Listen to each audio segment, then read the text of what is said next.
राजकोट में पीपी शहीद भुट्टो पारां एहतजाजी रैली कढी वई।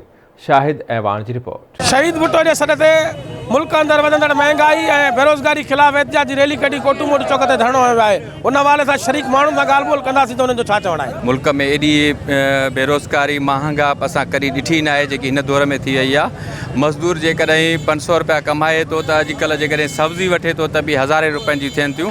त इन जे लाइ अवाम उते वञी बीठी आहे, उन हद ते त पंहिंजे बचण जे विकिणण लाइ बीठी आहे ऐं अवाम जेको आहे त तमामु घणी परेशान आहे। महंगाई बेरोज़गारी बदहाली जे करे ये असां एहतजाज रिकॉर्ड करण आया आहियूं।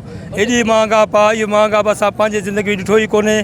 उन जो कारण इहो ई आहे रुगो पंहिंजा पेट भरनि था।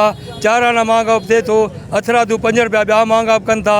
माण्हू परेशान लॻा पिया आहिनि, पंहिंजा बच्चा खपाइण ते तयारु आहिनि। माण्हू जेको आहे पंहिंजो पेट पाले नथो सघे। आए ॾींहुं बिजली वधाइनि था, गैस जा जेको आहे बिल वधाइनि था। ॿिए नंबर ते वॾे में वॾी बदमनी थी वई आहे शहदाद कोट जी। उनजो मेन काज़ बेरोज़गारी आहे। लाज़मी इंसान जेको आहे बेरोज़गार रही पोइ उहो ॾोहनि जे तरफ़ जेको आहे राग़िब थो थिए। असां वफ़ाक़ खां सिंध हुकूमत खां घुर था कयूं त महांगाई ऐं बदमनी ते थोरो कंट्रोल कयो।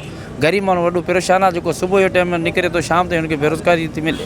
ग़रीब माण्हू ॾाढा परेशान। त हिननि जो इहो ई चवणु आहे त पूरे मुल्क अंदरि महांगाई जो वॾो तूफ़ान आहे, जंहिंजे करे खाइण पीअण जी शयुनि जा अघ आसमान ते ॻाल्हियूं करे लॻा आहिनि, जंहिंजे करे ग़रीब माण्हू पंहिंजी ज़िंदगी बसर करण में उनखे सख़्तु तकलीफ़ुनि सां मुंहुं ॾियणो पए थो।